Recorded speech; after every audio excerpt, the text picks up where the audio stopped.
You're listening to Dairy Voice by Dairy Business News, a podcast exclusively for the dairy industry.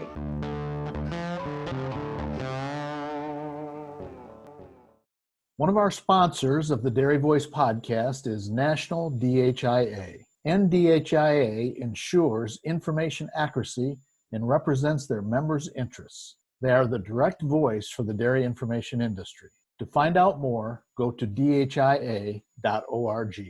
If you raise calves, you know you can't prevent stress, but you can give your calves the boost they need to rise above challenging conditions. Nurture Boost is a uniquely formulated feed additive that supports calf lung health and enhances overall immunity to elevate your calves' ability to withstand stress. Boost your calves for better performance at boostyourcalves.com. Hey everybody, I'm Mike Opperman and I'll be your host for Dairy Voice, a podcast produced by Dairy Business News. Today we're going to talk about building resilience in your cow herd to help protect your cows from disease challenges. There are a myriad of challenges that can impact cow health and performance, whether that's Clostridia, E. coli, Salmonella, or more recently has been popular in the news around avian influenza. Cows certainly need a healthy immune system to be able to avoid the challenges that are manifested by these pathogens. Nutrition can be a key part of building that resilience to those disease challenges, and that's what we're going to be talking about today.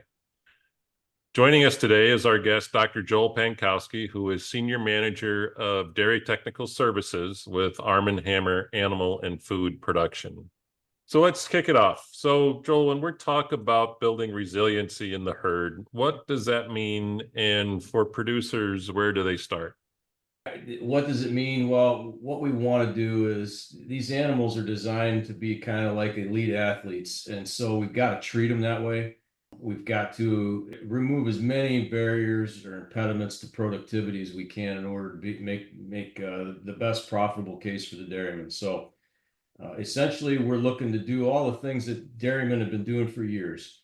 Better cow comfort, better nutrition, but then we got to go one step further than that and take a look at, okay, let's look at what we would call the hygiene or the sanitation of what we're providing the animal to eat. We can talk a little bit about that as we develop the conversation, but the building a resilient cow really has to do with getting rid of the environmental and the pathogenic impediments, because the animal can pretty much tolerate a lot of things, but again, you can overwhelm the system. So there's definitely some tools and techniques we can use to help her devote more energy and time to productivity. But again, this whole idea of resiliency is to keep them devoting that energy that they would intake to productivity as opposed to devoting it to fight off disease and disorder. When we're talking about building resiliency, what are we building resiliency against? What are some of those key stressors that are out there that we're trying to avoid? If you take a look at how mammals are wired, cows, people, they're no different. If the gut is responsible for 70 to 80% of the immune function in a mammal, what we're trying to do is preserve as much of the gut health in these animals as possible. They're constantly getting insulted with things like mycotoxins from moldy feeds. Again, our dairy producers are state of the art at this point. The vast majority of them are masterful at harvesting forages and storing forages. But no matter how good we are, we tend to see variability based on weather and harvest conditions, and then also storage conditions. So, the mycotoxin thing, they're constantly there. We tend to test for them. Personally, I don't advocate not testing, but at the same time, not really needing to test. You just have to accept it's a cost of doing business, and we need to do something to mitigate them. The other thing that would challenge the animal's resilience in their gut function would be, pathogenic insults, things that are commonly found in feed. E. coli, normally seen in the soil. Clostridia is another one that's soil-borne, and then Salmonella.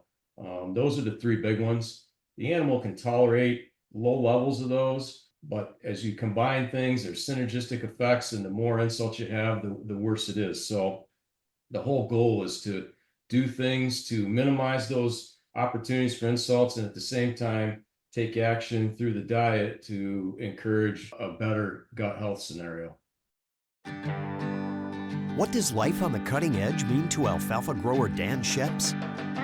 Harv Extra has been very consistent on our test results from first crop through fourth crop.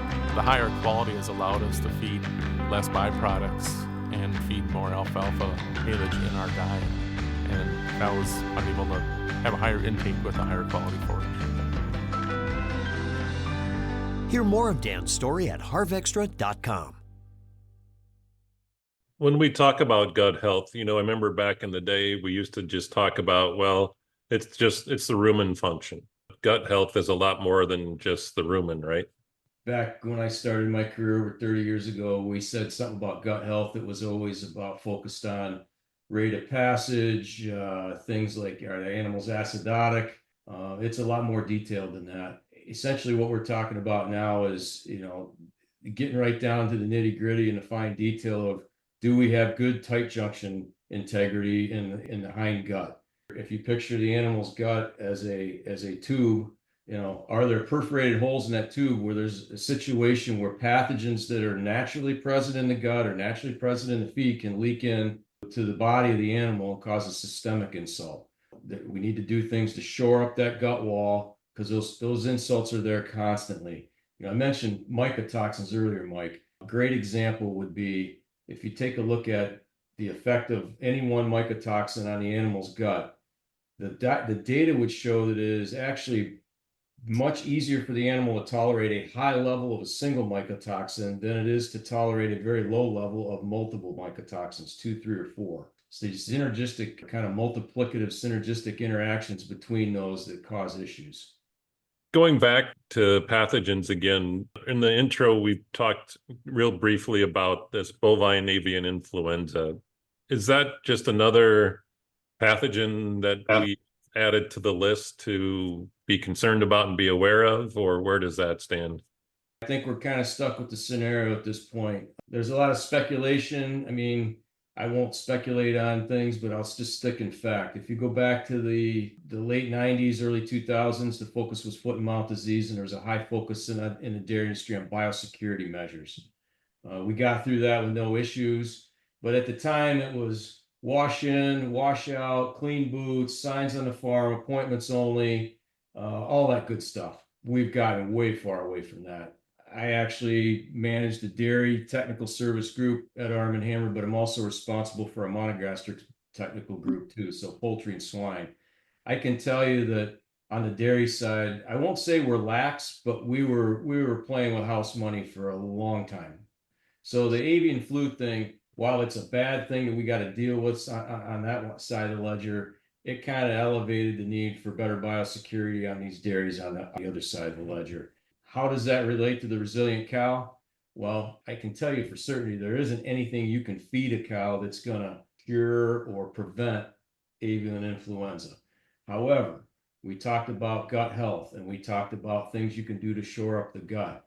There are technologies that you can include in the diet to shore up those tight junctions and gut health. And when we do that, we free up energy so the animal can take on other insults. So what do you find as the end result? Well, animals that are on a very good gut health program, nutritionally and from a feed hygiene perspective at the farm level, those animals tend to be more resilient and they can withstand those viral challenges that we see a little better. That's kind of where we're at. It's not so much that, there's a way to nutrition your way out of the avian flu thing. It's higher plane of nutrition means a healthier animal. A healthier animal that gets insulted with a virus is absolutely, whether it's a human or a cow, they're absolutely going to tolerate the insult much better. Best example of that would be COVID.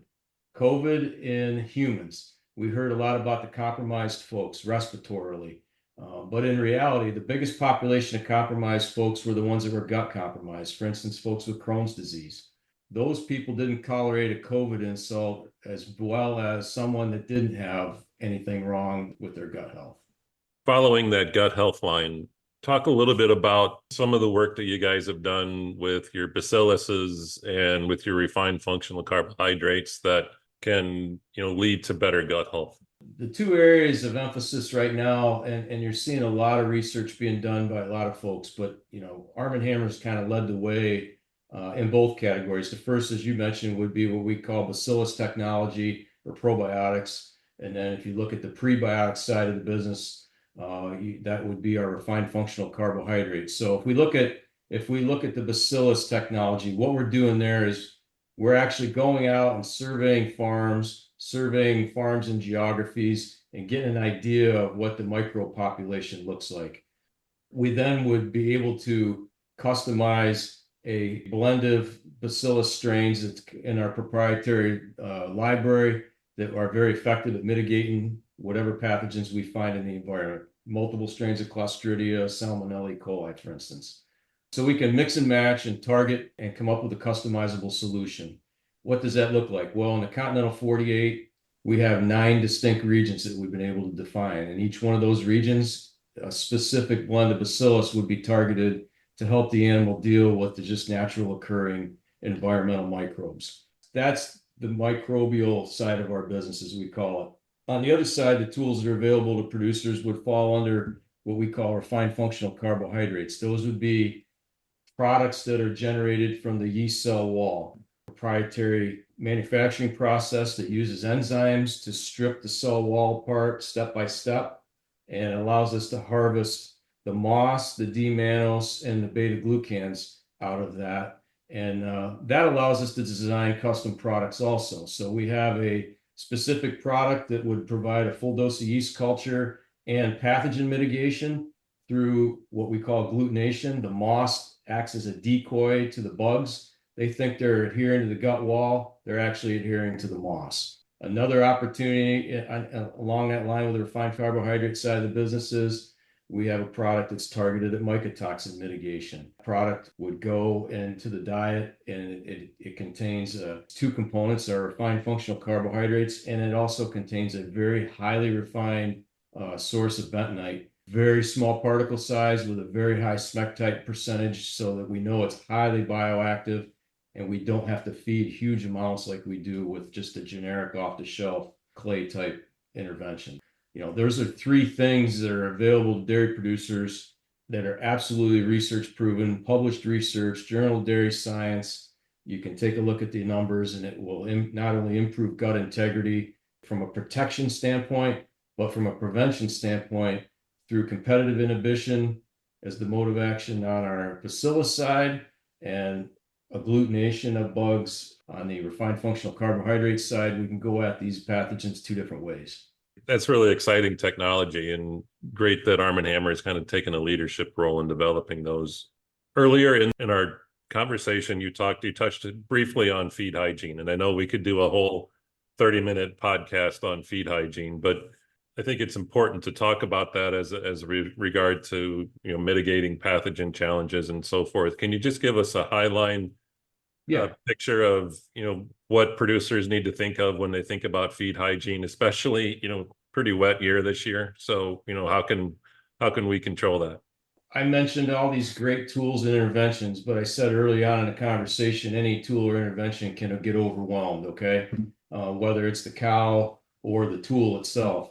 One of the things that we offer as a service to our customers, and we do that before we start trying to fit a solution to a challenge, is what we call feed hygiene audit. And this is something that any dairyman can do for themselves if they know where to look, so to speak. So things that are included in that, we'll take a look at the mixer wagon. Okay, has it been steam cleaned recently? Are the blades still in good repair? Findings there are interesting. There's lots of dead spots regardless of the brand of mixer wagon you use.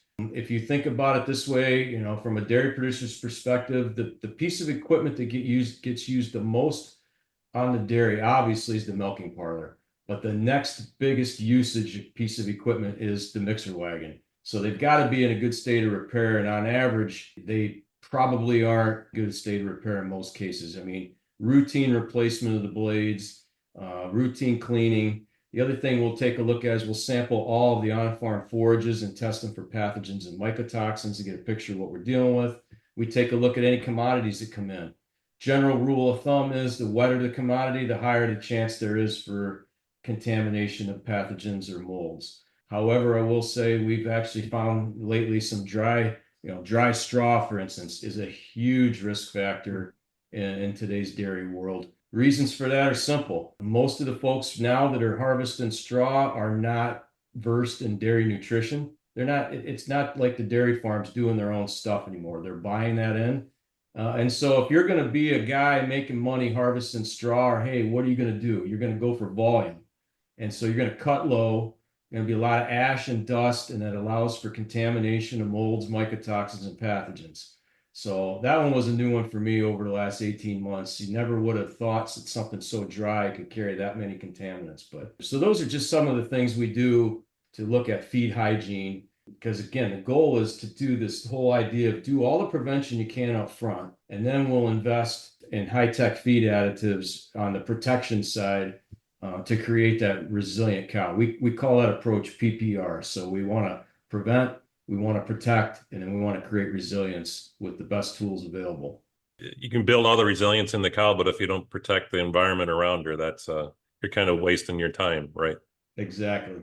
We've talked a lot about building resiliency. Just to kind of wrap up, Joel, is there anything else that you'd like to comment on that producers need to know about, building resiliency in their herds?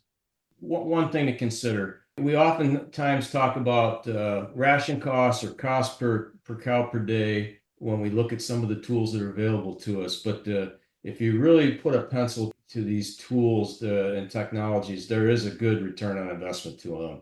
So we got to get away from just looking at cost and take a look at the entire picture. Some of these things, dairy producers hate the word insurance policy, as do I. But at the same time, there is a cost of doing business.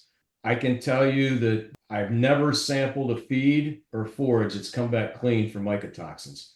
And the research would show that 70% of the time, if you've got one, you've got more than one. And I mentioned earlier that when you've got low levels of multiple, it's much worse than a high load of one. Those are just things, if we're not doing them, it's a cost of doing business. We're going to have to start doing them if we want to go to that next level and unleash the potential of these animals. Because at the end of the day, we're talking about, again, an elite athlete, and you can't expect them to perform with one hand tied behind their back, so to speak. That gut's got to be healthy to get the most out of the forages that are provided and get the most milk in the pail. That's the bottom line. The genetics that are behind some of these animals, the genetic advances that we've made in the last few years, some of the technologies, you should certainly, those are some pretty high-powered athletes when they get to that milking stream. Agreed. You could make the case that we've only just begun to unleash the potential of these cows. I mean, it's kind of like the iceberg. Every year it gets a little better. I can tell you that you probably would never heard of a 4% milk fat Holstein 5 years ago. That's right. Okay. Pretty commonplace now. And it's not all genetics, it's nutrition. Remember from your genetics classes, the genetics guys like to take a lot of credit, but in reality, they only get 30%. 70% of it's environmental. And that includes nutrition, feed hygiene, dairy management, all the stuff we got to do before the cow even takes a bite of food. Spoken like a true nutritionist, Joel. Just a tad biased. Right. Well, Joel, thanks so much for your insights today. It's been a real pleasure talking with you on an important topic around herd resiliency. This has been Mike Opperman for Dairy Voice from Dairy Business News.